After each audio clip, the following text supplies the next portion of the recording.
Assalamualaikum warahmatullahi wabarakatuh. Pemirsa dimanapun berada, rekan-rekan semuanya, jumpa kembali dengan saya Hasan Al-Qudsi. Kali ini kita akan membahas kaidah tafsir terkait tentang kosakata dan makna dalam Al-Quran. Kita memasuki kaidah yang kedua. Baik. Kaidah kedua berbunyi laisa kullu ma thabata fil lughati sahha hamlu ayatit tanzili alaih. Saya ulang lagi ya. Laisa kullu ma thabata fil lughati sahha hamlu ayatit tanzili alaihi. Ya.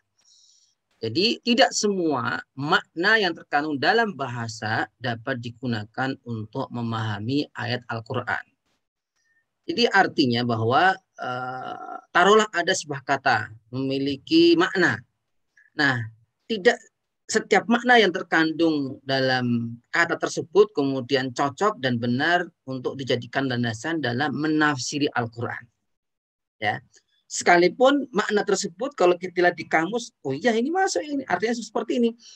Tapi karena kita menafsiri Al-Quran, ya, pemaknaan Al-Quran itu tidaklah hanya sebatas berdasarkan makna kosakata.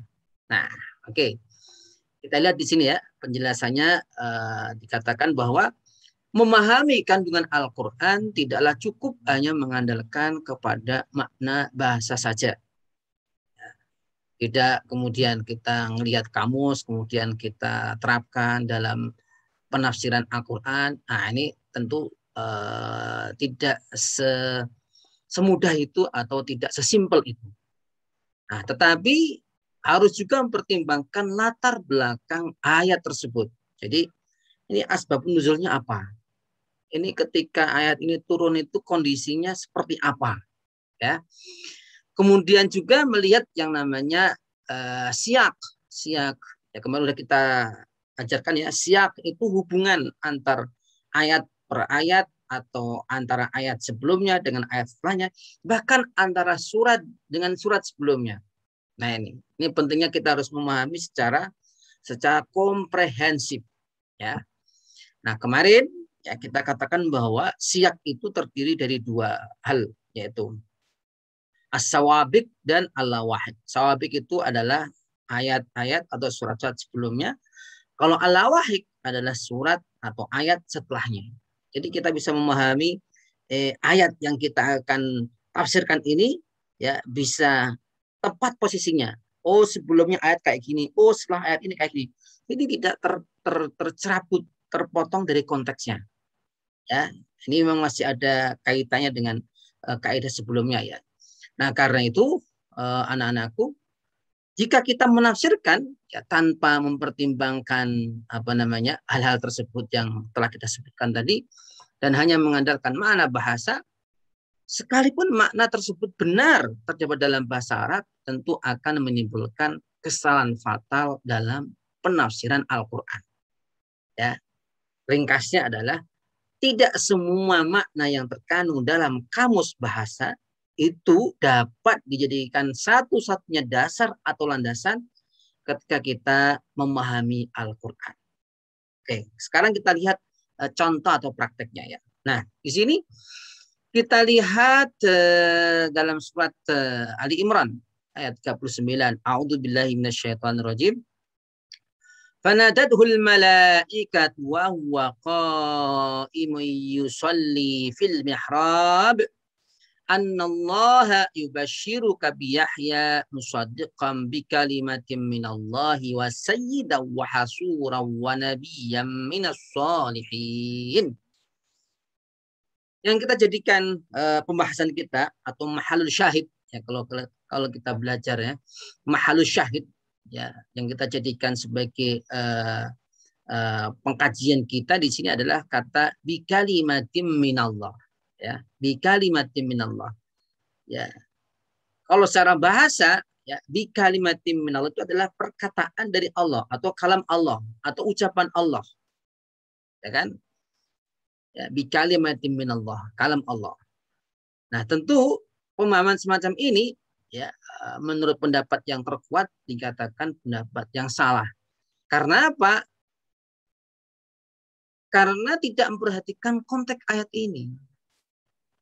Sebenarnya ayat ini membahas apa ya kira-kira? Nah, ini kita lihat di sini. Konteks ayat ini adalah menerangkan tentang kenabian Nabi Yahya, putra Zakaria. Di mana Yahya ini nantinya akan membenarkan, musaddiq itu membenarkan, ya, membenarkan terhadap kenabian Nabi Isa yang disebut dengan kalimatullah. Nah, di sini ketahuan tak? Jadi kalimatullah itu adalah nama lain daripada Nabi Isa. Kenapa sebabnya?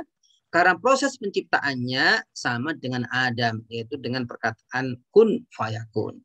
Jadilah maka jadilah Isa.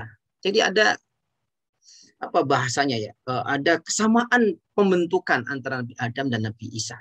Sama-sama tidak punya ayah dan penciptaannya adalah dengan kata Allah kun fayakun. Ya. Jadi dengan demikian kata bi kalimatin minallah itu diartikan yang paling tepat adalah Isa alaihissalam. Nah, kenapa dikatakan kalimatullah? Jadi kenapa Isa disebut dengan kalimatullah? Karena penciptaannya ya mirip dengan penciptaan Adam dengan perkataan kalimatullah. Ya, kun fayakun. Ya, kata Allah itulah yang berbunyi kun fayakun. Jadi Isa ini diciptakan ya tidak sesuai dengan kebiasaan yang ada melalui proses ayah dan ibu, tapi ini adalah ciptaan Allah Subhanahu Wa Taala dengan memakai kata kun fayakun, maka jadilah Isa yang Allah kehendaki. Nah, rekan-rekan semuanya, saya kira sudah jelas ya. Jadi di sini saya ulang lagi bahwa penafsiran ya yang benar itu tidak semata-mata hanya berdasarkan makna bahasa. Sekalipun saya tegaskan bahwa makna bahasa ini penting dan menjadi pintu pertama kita memasuki makna suatu kata. Ya, tapi sekali lagi ini adalah Al-Quran yang memiliki latar belakang atau disebut dengan nuzulul Quran atau asbabun nuzul, sebab turunnya Al-Quran, dan ini tidak boleh kita kesampingkan. Maka perlu kita melihat selain itu adalah siyak. Ya, selain asbabun nuzul, kita lihat adalah siyaknya. Gimana sebenarnya runtutan kata di sini. Karena memang ya banyak kasus ya anak-anakku. Banyak penafsiran itu tercerabut daripada konteks ayat atau surat tersebut. Seakan-akan ayat itu berdiri sendiri, padahal tidak. Ada kaitannya sebelum dan setelahnya. Inilah yang harus kita perhatikan sehingga kita bisa mencegah adanya penafsiran-penafsiran yang liar, ya, yang tidak sesuai dengan konteks ayat yang diturunkan oleh Allah Subhanahu Wa Taala. Nah, sekarang kita lihat, ya, coba kita lihat, kita cek bagaimana sih penafsiran para ulama. Ya, para ulama klasik maupun ulama-ulama kontemporer. Ya, kita lihat ya. Ini kita ambil ya Al-Biqai. Al-Biqai ini salah satu tafsir yang banyak dirujuk oleh Profesor Quraish Shihab, terutama terkait pemaknaan kata. Nah, kita lihat di sini. Qala Al-Biqai rahimahullah, ya. Syekh Biqai berkata, musaddiqam bi kalimah. Jadi tafsir dari kata musaddiqam bi kalimah ai nabiyun khuliqa bil kalimah la bil mu'alajah al-adiyah yursiluhu Allah subhanahu wa ta'ala ila ibadihi fa yukadzibuhu aktsaruhum wa yusaddiquhu huwa wa itlaqul kalimah alai min ilaqis sabab al-musabbab. Jadi artinya bahwa Al-Biqai memilih penafsiran kata musaddiqam bi kalimat itu artinya adalah Nabi Isa, yang mana Nabi Isa ini diciptakan oleh Allah dengan kata, yaitu kata tadi ya, kun fayakun, bukan dengan proses alami seperti kita dan kebanyakan manusia. Ya. Nah, Allah SWT mengutus Nabi Isa ini ya, kepada Bani Israel, dan kebanyakan mereka ini mendustakannya. Nah, di antara satu atau bahkan ketika itu satu-satunya orang pertama kali yang membenarkan kenabian Nabi Isa adalah Nabi Yahya alaihi wassalam. Nah ini. Nah, ini kemudian beliau menunjukkan, ya, ada memang sebagian ulama, ya, pendapat yang mengatakan, ya, qala al-Harari fakana Isa alaihissalam kalimatullah subhanahu wa ta'ala wa Yahya musaddiquhu bima fihi minhu kamalu kalimatihi hatta annahuma fi sama'in wahidatin. Jadi diterangkan bahwa jadi pernyataan ini menguatkan, ya, menguatkan pilihannya Al-Biqai. Jadi Allah mengutus, ya, Nabi Isa alaihissalam, ya, sebagai kalimatullah, ya, kalimatullah, ciptaan Allah yang melalui kata-kata kun fayakun. Dan Isa adalah yang membenarkan kenabian Nabi Isa alaihissalam. Bahkan dikatakan di sini, ya, an-nauma fis sama'in wahidah.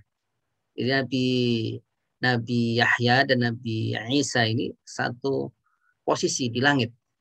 Kita tahu bahwa rohnya para nabi ini di atas langit, ya, di tingkat-tingkat yang berbeda-beda. Sebagaimana kita ketahui dulu, ya, kisah Nabi Muhammad SAW ketika Isra Mi'raj. Bagaimana Nabi Muhammad menemui, ya, para nabi ini di tingkatan-tingkatan langit yang berbeda-beda. Nah, nanti suatu saat di akhir zaman nanti Nabi Isa akan turun ke bumi untuk melanjutkan, ya, risalah Nabi Muhammad Sallallahu Alaihi Wasallam. Nah, kita lihat yang lain. Ini kita lihat, ya, Abu Sa'ud, ya, beliau juga dikenal sebagai ulama ahli bahasa, ya, dan banyak sekali menjadi rujukan terkait pemanaan tafsir Al-Quran ditinjau dari secara linguistik. Nah, di sini dikatakan qala Abu Sa'ud, ya, bi kalimatin minallah ay Isa alaihissalam. Jadi beliau memilih kata kalimatun minallah itu diartikan Isa. Wa inna ma summiya bi kalimah di annahu wujida bi kalimatin kun min ghairi abin fatashabal badi'iyat allati hiya alimul amri allati hiya alamul amri allati hiya alamul amri. Jadi artinya bahwa Nabi Isa ini diciptakan oleh Allah, ya, dengan kata kun fayakun. Jadi tanpa proses punya ayah. Nah, ini ada keserupaan penciptaan, ya, di alam perintah, ya, di mana Allah SWT menciptakan Adam dan Nabi Isa ini ada keserupaan. Nah, kemudian dikatakan bahwa Nabi Yahya ini adalah awwaluman amana bihi wa saddaqa bi annahu kalimatullah wa ruhum minhu. Jadi Nabi Isa ini dianggap sebagai orang yang pertama kali beriman dan membenarkan Nabi Isa sebagai kalimatullah. Nah, wa qala Sadi lakiyat ummu Yahya umma Isa. Ini ceritanya bahwa antara Isa dengan Nabi Yahya itu sangat berdekatan masanya dan periodenya. Bahkan tadi dia diterangkan, ya, bahwa tempat Nabi Yahya itu kan sama satu tempat di langit dengan Nabi Isa.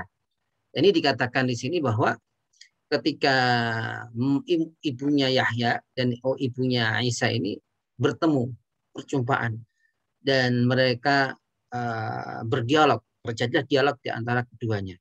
Nah, kita lihat di sini. Faqalat ya Maryamu asy'arti bihabla, faqalat Maryamu wa ana aidan hubla.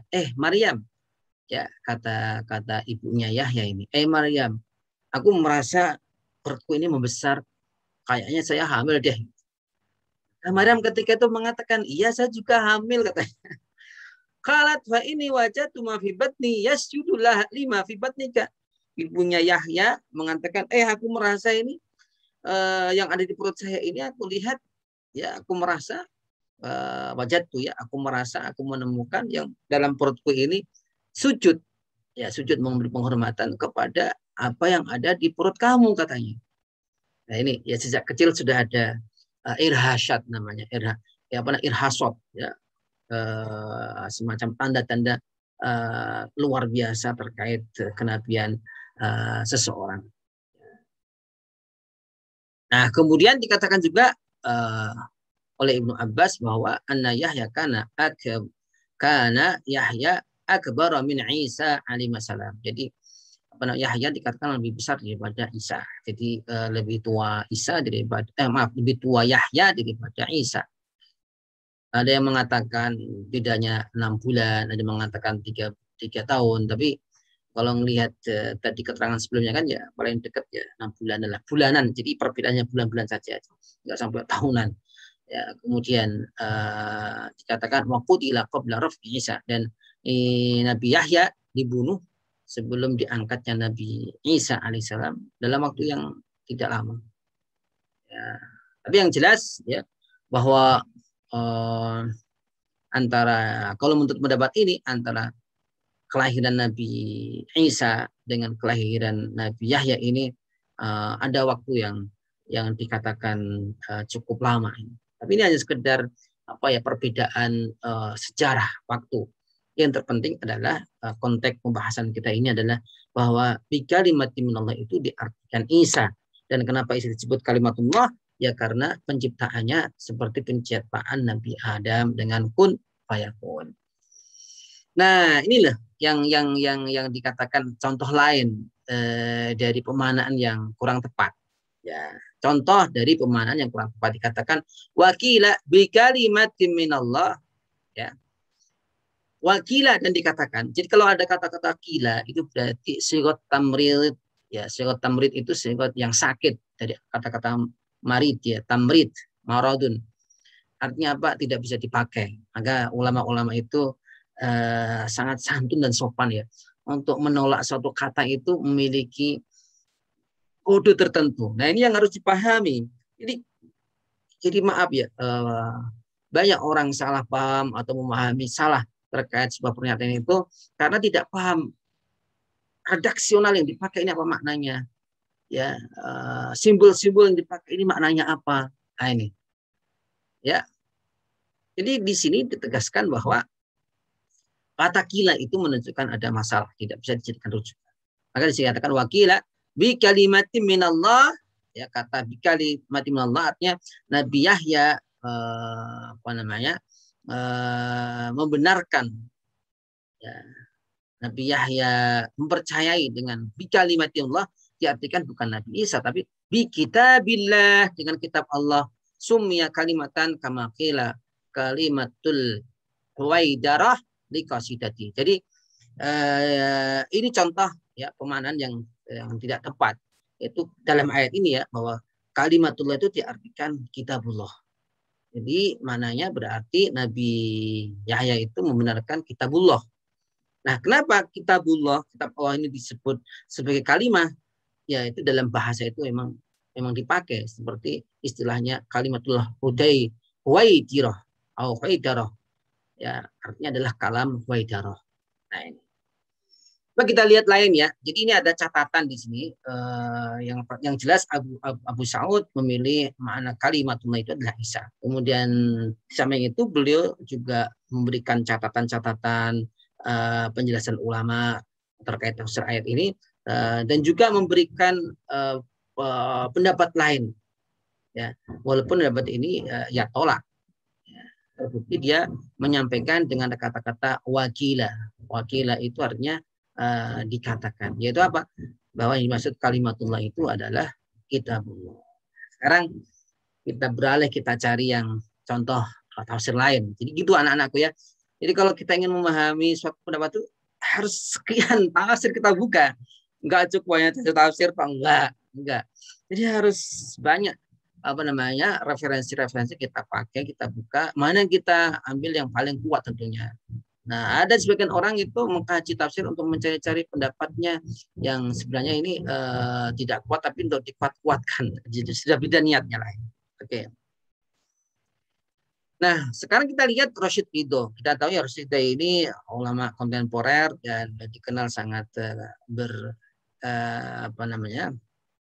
komitmen untuk memegang pendapat-pendapat yang paling kuat, paling sahih, dan juga komitmen untuk berdasarkan penafsirannya itu lewat qaulus salaf, juga lewat rujukan utama Al-Quran dan As-Sunnah. Oke, setelah kita lihatnya, kita lihat Kita lihat pendapatnya Rasyid Ridho. Musaddiqan bi kalimatillah wa sayyidah wa hasura. Dikatakan di sini amma tasdiqu bi kalimatillah wa huwa. Nah, ini lihat ya. Fa huwa tasdiquhu bi Isa. Ya. Fa huwa tasdiquhu bi Isa alladhi yubashshiru ta'ala bi kalimati minhu. Oh ya. Jadi sangat jelas sekali Rasyid Ridho menegaskan maknanya dipilih di awal adalah pembenaran kalimatullah yaitu Isa alaihissalam. Ya, karena alasannya disebut kalimatullah kalau di sini adalah karena Allah memberitahukan ya bisyarah itu dengan penyampaian kata kepadanya. Ya. Atau ya seperti tadi sebelumnya karena penciptaan Nabi Isa itu adalah dengan kun fayakun. Ya tidak melalui proses alami ya seperti kita. Nah di sini nih, waqala Abu Ubaidah. Abu Ubaidah ini teman-teman adalah ulama ahli bahasa. Ya Abu Ubaidah ini ulama ahli bahasa. Nah biasanya orang ahli bahasa itu kan ya berkutatnya tentang kebahasaan, linguistik, statistika, kemudian juga semantik kayak gitu. Ini pemaknaan. Maka tidak heran di sini katakan innal murad bil kalimah huna alkitab. Jadi beliau memaknai kalimatullah itu secara kebahasaan saja. Yaitu apa? Alkitab. Awil wahyu. Dia adalah kalimat tutlaqu alal kalam wa in kana katsiran wa qila ghairu dzalik. Ya, ada pendapat lain. Nah, di sini anakku terlihat ya. Rasyid Ridho ini menurut saya nih ya, menurut saya tidak tegas menurut saya. Walaupun dia biasanya pilihan utama itu ditaruh di depan. Ya, di sini kalau pilihan utama kan musaddiqan bi kalimah diartikan Isa alaihissalam. Tetapi catatan saya di sini beliau tidak mempertegas pilihannya yang mana, ya kan? Nggak terlihat pilih mana dia. Dua-duanya dipaparkan. Ya, walaupun secara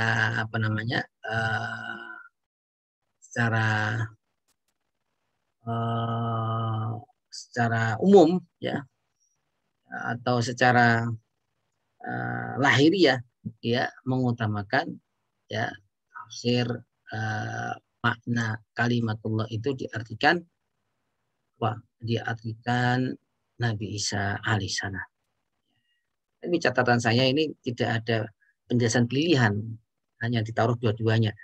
Walaupun telah mengisyaratkan ya ada isyarat dia memilih ditaruh di depan, ini bisa jadi ini adalah menunjukkan pilihan beliau. Oke. Kita sekarang Al-Maraghi ya. Al-Maraghi tidak jauh beda ya. Al-musaddiqan bi kalimati ini diartikan Nabi Isa alaihissalam. Ya, jauh beda dengan sebelumnya. Kemudian sini dikatakan ya ai musaddiqan bi Isa alladzi wulida bi kalimatillah kun fayakun. Bersama dengan ayat sebelumnya. Nah, ini kita lihat Syekh Azhar ini. Nah, ini Syekh Azhar ini guru saya dulu, Syekhul Azhar, yang Grand Syekh Al Azhar. Alhamdulillah beberapa kali ketemu dengan beliau. Ya, beliau punya kitab luar biasa ya. Namanya kitabnya adalah Tafsir Al-Wasit. Beliau mengatakan bahwa secara tegas beliau menunjukkan dua pendapat. Ini aku sukanya itu. Ammal itijahul awal fayara ashabuhu wahum jumhur ulama. Jadi kebaikan ulama menurut beliau terkait tafsir musaddiqan bi kalimah. Mana kalimat di sini dikatakan adalah Isa alaihissalam. Ini loh ya. Jumhur ulama artinya maksud ulama Isa. Nah, kenapa Isa disebut kalimatullah ya karena penciptaannya tadi ya tidak melalui proses alami seperti kita manusia biasa. Nah, wa amma al-ittija' ats-tsani fa yara ashabuhu anal murada bi kalimatillahi ta'ala apa? Bi kalimatin minallahi bi kalimatillahi huwa kitabuhu. Ya. Ayat kitabullah. Ya. Jadi artinya apa? Pendapat kedua menegaskan bahwa maknanya itu bukan Isa, tapi adalah kalimatullah itu diartikan ya kitabullah. Artinya Yahya dengan sifatnya yang luar biasa ini ya adalah orang yang membenarkan ya kitab Allah dan kalamullah. Nah ini, nah, makanya ini alasannya kebanyakan alasan kebahasaan ya. Padahal kali anal kalimah fatutlaku wa yuradu minal kalam. Karena kata kalimah itu bisa juga digunakan sebagai untuk menunjukkan kata al-kalam. Nah ini. Wal arabu taqul ansyada fulanun bi kalimatin. Ya, jadi ada seseorang membacakan ya nasyid, membacakan kalimat. Yang maksud kalimat ini adalah qasidah. Bisa dikatakan khutbah. Nah ini semua menunjukkan dasar kebahasaan. Nah yang aku suka di sini dulu mengatakan wayabdulana, juga salah satu bentuk tawadu ya. Wayabdulana ay wayadharulana tawadu. Anal idijahul awal aqrabil aswab. Ya, menurut beliau ya secara tegas beliau mengatakan bahwa pendapat pertama itu lebih kuat karena itu lebih benar. Kenapa? Dia adalah Quran qad usifa Isa bi annahu kalimatullah. Ya karena di dalam Al-Qur'an banyak sekali Al-Qur'an mensifati Nabi Isa dengan kalimatullah. Ya banyak di antaranya misalkan dalam ayat ini ya alal kitab bila taghlu fi dinikum wa la taqulu 'alallahi ilal haqq innamal Isa ibnu Maryam Rasulullah wa kalimatuhu alqaha. Ini kata-kata wa kalimatuhu. Jadi Isa ini ya nama lainnya adalah kalimatullah. Ayat lain misalkan ya Maryam innallaha yubashshiruki bi kalimatin minhu ismuhul masihu Isa ibnu Maryam. Nah ini ya, sangat clear sekali ya dalam Al-Quran banyak penyebutan Nabi Isa dengan kalimatullah. Kemudian juga masih dikatakan wali anna fit ta'bir an Isa alladhi saddaqa Yahya bi anna kalimatun minallah isy'aran bi anna wiladatuhuma mutaqaribah min haitsu zaman.